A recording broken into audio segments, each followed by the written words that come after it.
दोस्तों, पश्चिम बंगाल में सियासी उलटफेर के बीच योगी के सिंघम ने ऐसा गदर काट दिया जिसने टीएमसी को हिलाकर रख दिया है। ममता बनर्जी सरेंडर कर चुकी हैं। टीएमसी के गुंडों को अजय पाल शर्मा ने नंगा करके दौड़ा दिया है। पश्चिम बंगाल की सियासत से आई ये बड़ी खबर कि अगले 24 घंटे के अंदर पश्चिम बंगाल के अंदर बहुत बड़े एक्शन की तैयारी हो गई है। दर्शकों, खबर ऐसी है कि चुनावी उलटफेर के बीच अब अजय पाल शर्मा के कंधों पर एक बड़ी जिम्मेदारी सौंपी जा रही है और यह जिम्मेदारी बंगाल से 50 लाख लोगों को, उन घुसपैठियों को बुखार फेंकने के लिए सबसे बड़ा कदम होगी। और इसके लिए उत्तर प्रदेश के मुख्यमंत्री योगी आदित्यनाथ से भी अमित शाह की फाइनल बातचीत हो चुकी है। अजय पाल शर्मा ने बंगाल में मोर्चा क्या संभाला, टीएमसी के सैनिक घोष से लेकर जहांगीर की हालत खराब हो गई। पश्चिम बंगाल को काबा और मदीना बनाने का ख्वाब देखने वाले टीएमसी के लोग, टीएमसी के वो गुंडे जो सड़कों पर तांडव करते हैं, जो महिलाओं बहन बेटियों की अस्मिता को खिलवाड़ करते हैं, सायनी घोष जो खुले मंच से काबा और मदीना की बात करती हैं, उस बंगाल की पावन धरती पर ऐसा तूफान आया जिसने हिलाकर टीएमसी की जड़ें रख दी हैं। दर्शकों, अब पश्चिम बंगाल में सत्ता बनने के साथ ही घुसपैठियों पर सबसे बड़े एक्शन की तैयारी है और इसके लिए योगी के सिंघम को कमान सौंपने का भी प्लान है। यह बताता हूं अगले 3 मिनट के अंदर कि आईपीएस अजय पाल शर्मा को लेकर दिल्ली और यूपी क्या प्लानिंग कर रहे हैं, पश्चिम बंगाल के अंदर कौन सा बड़ा एक्शन होने वाला है। लेकिन सबसे पहले समझिए कि जिन इलाकों में पश्चिम बंगाल के अजय पाल शर्मा ने ड्यूटी दी, ऑब्जर्वर के तौर पर उन्होंने कमान संभाली, वहां के क्या हालात थे।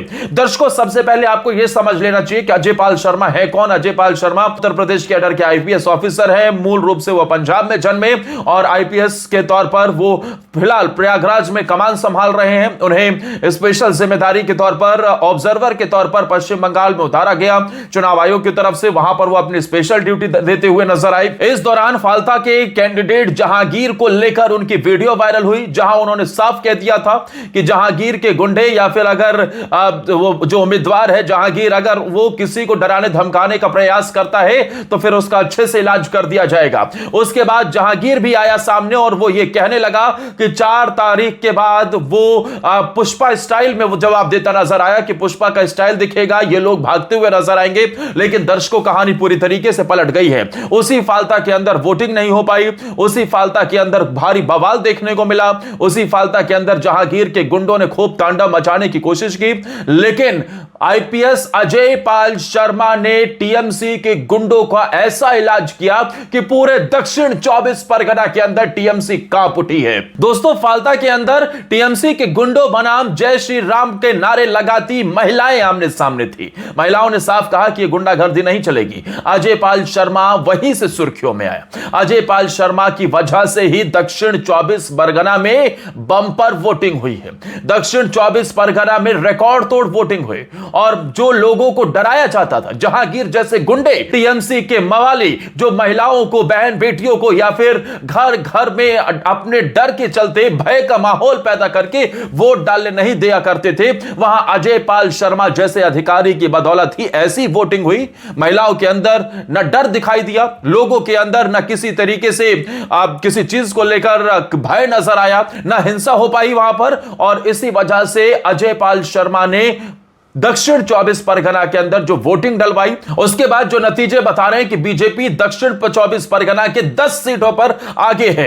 और आप जानकर हैरान हो जाएंगे कि जहांगीर का ऐसे ही यहां पर तांडव नहीं दिखा है, बल्कि यह इलाका जो है पूरी तरीके से अभिषेक बनर्जी का गढ़ माना जाता है। दक्षिण 24 परगना इलाके में डायमंड हार्बर, और इसे कहीं ना कहीं अभिषेक बनर्जी जो कि भतीजा है ममता बनर्जी का, उसका यह गढ़ माना जाता है। लेकिन इस गढ़ को हिला कर वोटर्स ने रख दिया है। वोटर्स इंतजार कर रहे थे कि कभी तो कोई ऐसा आईपीएस ऑफिसर आएगा जो चुनाव के दौरान शांतिपूर्ण तरीके से डंके की चोट पर वोटिंग करवाएगा और जो लोग डर के माहौल में रह रहे थे वो डर से बाहर निकलेंगे, एक साथ एकजुट होकर वोट डालेंगे। उसी का ही नतीजा है कि दक्षिण 24 परगना के एक एक इलाकों में बंपर वोटिंग हुई और उसी बंपर वोटिंग का नतीजा है कि बदलाव की आंधी साफ तौर पर दिखाई दी। दर्शकों, ये किसी पार्टी का मसला नहीं है, ये एक एक आईपीएस ऑफिसर की ताकत है, ये अजय पाल शर्मा का सिंघम अवतार है। अगर वो उस दिन जहांगीर से ना भिड़ते, अगर वो उस दिन जहांगीर जैसे टीएमसी के गुंडों को सीधी चुनौती ना देते, तो शायद वहां के लोग टीएमसी के डर के मारे, इन गुंडों के डर के मारे वोट ना डाल पाते। और अगर वोट ना डाल पाते तो क्या होता, उनके लोग अपने तरीके से वोट डालते, बचे कुछ लोग जो वो बदलाव चाहते थे वो सब घर के अंदर रह जाते, और फिर इसकी वजह से टीएमसी एक बार फिर से अपनी धाक जमाने निकल आती। लेकिन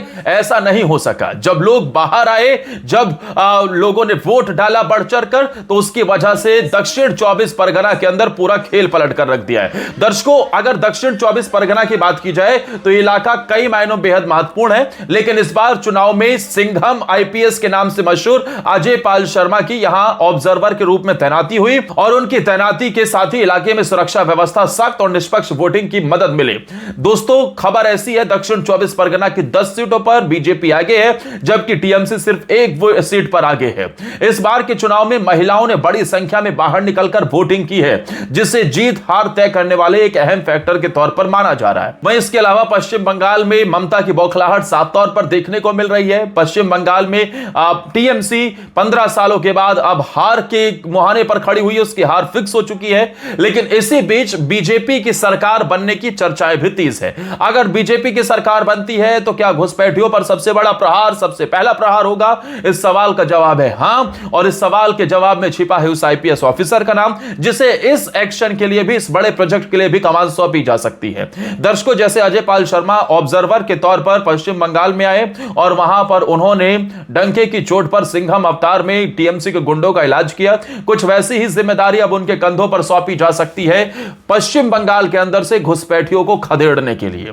और इसी को लेकर बांग्लादेश तक में भी हड़कंप मचा हुआ है। दर्शकों, करीब 50 लाख घुसपैठिए बताए जाते हैं जो पश्चिम बंगाल में अवैध तरीके से रह रहे हैं। उनका काउंटडाउन शुरू हो गया है, और उन्हें उखाड़ फेंकने के लिए या फिर उन्हें खदेड़ने के लिए अजय पाल शर्मा को एक बड़ी जिम्मेदारी सौंपी जा सकती है। अब दर्शकों, आप क्या मानते हैं कि बीजेपी की सरकार बने तो सबसे पहला साइन या सबसे पहला एक्शन इन घुसपैठियों के खिलाफ होना चाहिए, और क्या अजय पाल शर्मा के कंधों पर बड़ी जिम्मेदारी सौंपी जानी चाहिए? क्या अजय पाल शर्मा ही वो अधिकारी होंगे जो इन घुसपैठियों को खदेड़ने में कामयाब होंगे? अपनी राय कमेंट सेक्शन में जरूर बताइएगा, और अगर यह वीडियो पसंद आई हो और इसे ज्यादा से ज्यादा लाइक करते हुए शेयर जरूर करें। जय हिंद, वंदे मातरम।